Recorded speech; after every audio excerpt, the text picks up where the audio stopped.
MCAs power! MCAs power!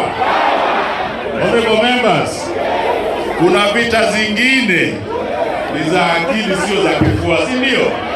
Na waombeni kwa heshima, sawa?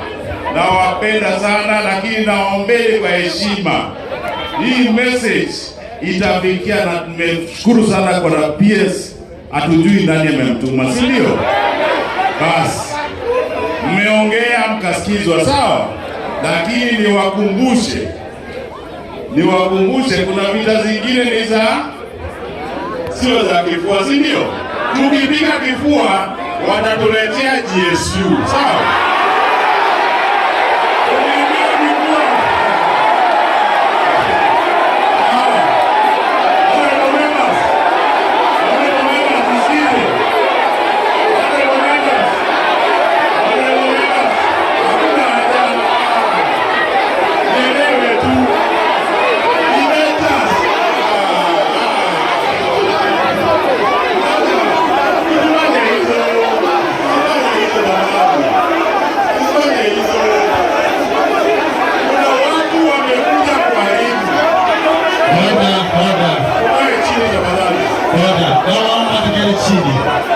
Tuendelee